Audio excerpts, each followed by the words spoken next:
Kerana perkara ini telah menimbulkan berbagai permasalahan yang timbul.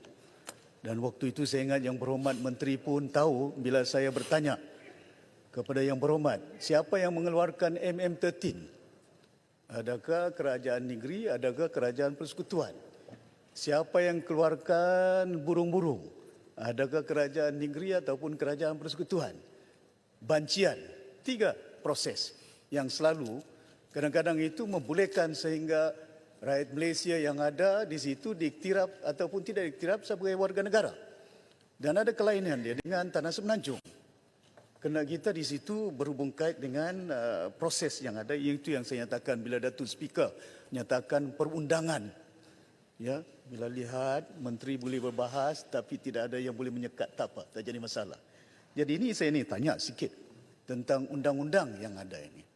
Pertama, kalau kita melihat proses dia saja, ya, kena kita di parlimen ini ialah untuk menggubal undang-undang, memperbaiki undang-undang. Saya tidak ada masalah, kena kita nak be very progressive dari segi perundangan supaya kita perbetulkan.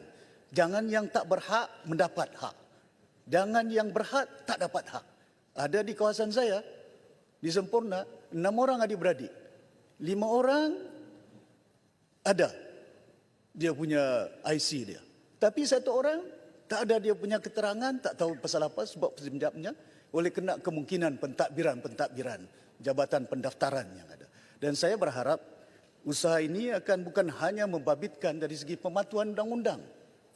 Datuk Speaker, 161E kurungan 2. No amendment shall be made to the constitutions without the concurrence of the Yang di-Pertuan Negeri of Sabah or Sarawak or each of the state of Sabah and Sarawak concerned. Dan itu perlembagaan. Datuk Speaker dah tanya tadi, itu peraturan standing order. Ikut peraturan. Oh, peraturan. Jadi saya ingat kita perlembagaan ini satu perkara yang the supreme. In Malaysia, the supreme is the constitution. Bukannya kabinet, bukannya eksekutif yang ada.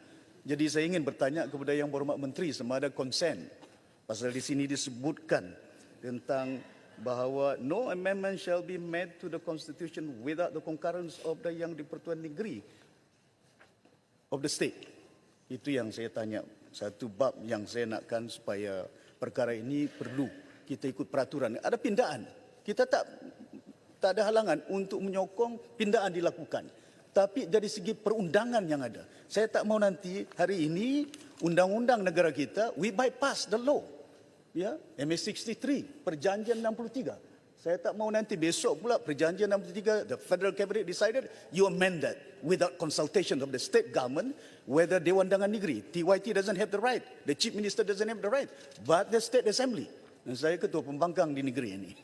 Dan ini yang saya nakkan supaya soalkan tentang perkara ini untuk membolehkan supaya perkara ini dapat kita perbaiki dari segi perjalanan penggubalan undang-undang di parlimen. It's not being political.